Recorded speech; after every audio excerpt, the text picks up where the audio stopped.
Next pier, Wat Arun. What Arun temple of the don అని కూడా పిలుస్తారు.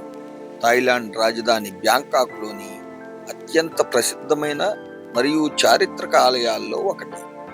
ఇది చావ్ ఫ్రయా నదీ తీరంలో అద్భుతంగా వెలుగులు విరజిమ్ముతుంది. ఇప్పుడు దాని చరిత్ర, పుట్టుపూర్వోత్తరాలు వివరంగా చూద్దాం. వాట్ అరుణ్ మూలాలు 17వ శతాబ్దంలో ఆయుత్తాయ రాజవంశ కాలానికి చెందినవి. ఆ కాలంలో దీన్ని వాట్ మకాక్ అని పిలిచేవారు. మకాక్ అనేది ఒక చెట్టు పేరు, ఆలివ్ ఫ్లమ్ ట్రీ. మొదట ఇది చిన్న బౌద్ధ దేవాలయం మాత్రమే. 1767లో బర్మా దళాలు ఆయుత్తాయ నగరాన్ని ధ్వంసం చేశాయి. రాజు టక్సిన్ తన కొత్త రాజధానిని ఈ ప్రదేశంలో స్థాపించాడు. టక్సిన్ వాట్ మకాక్ వద్దకు వచ్చి ఉదయవేళ సూర్యకాంతి ఆలయంపై పడినప్పుడు ఆ కాంతి ఆయనను ఎంతో ప్రేరేపించిందని చెబుతారు. అందుకే ఈ ఆలయానికి వాట్ అరుణ్, అరుణ దేవాలయం అని పేరు పెట్టాడు. అరుణ్ అంటే సూర్యుడు అని అర్థం.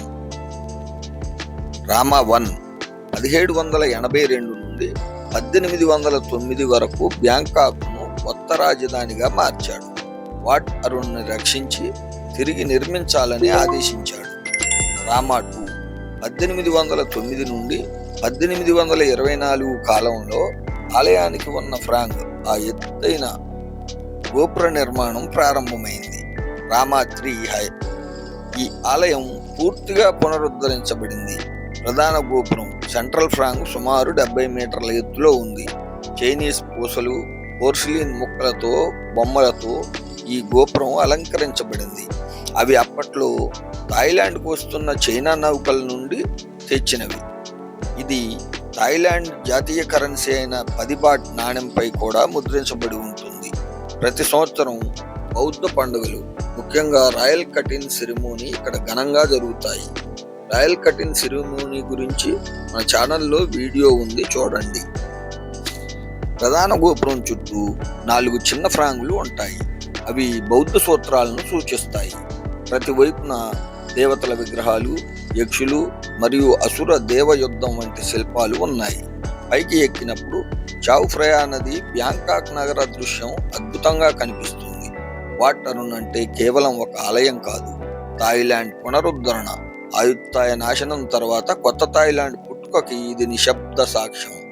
చాలా మంది అనుకుంటారు వాట్ అరుణ్ కేవలం ఒక బౌద్ధ ఆలయం అని, కానీ ఇది ఒక సందేశం. చీకటి తర్వాత ఎప్పుడూ ఉదయం వస్తుందని. వాట్ అరుణ్ మధ్యలో ఉన్న గోపురం మౌంట్ మెరు అంటే విశ్వం యొక్క కేంద్రాన్ని సూచిస్తుంది. వాట్ అరుణ్ థాయిలాండ్ ప్రజల మనస్సులో ప్రత్యేక స్థానం కలిగి ఉంది. ఇది కేవలం రాళ్లతో నిర్మించిన ఆలయం కాదు, ఇది మనిషి యొక్క శక్తికి, పునరుజ్జీవన విశ్వాసానికి ప్రతీక. వీడియో నచ్చితే లైక్ చేయండి, షేర్ చేయండి, ఛానల్ను సబ్స్క్రైబ్ చేసుకోండి. సేఫ్టీ గురించి, గుడిని సంరక్షించడానికి, కొన్ని రిలీజియస్ ప్రోటోకాల్స్ పాటించడానికి, ప్లస్ క్రౌడ్ మేనేజ్మెంట్ గురించి. మరి ఎందుకంటే ఇవి ఓన్లీ ప్రీస్ట్స్కే అనుమతిస్తారంట. పైకి ఒకసారి తొక్కిసలాట ఏదో జరిగిందని కూడా కొంచెం చూచాయిగా తెలిసింది. అందుకనే అసలు పైకి వెళ్ళనివ్వడం లే, అక్కడ వరకు మాత్రమే ఎలా ఎవరికైనా.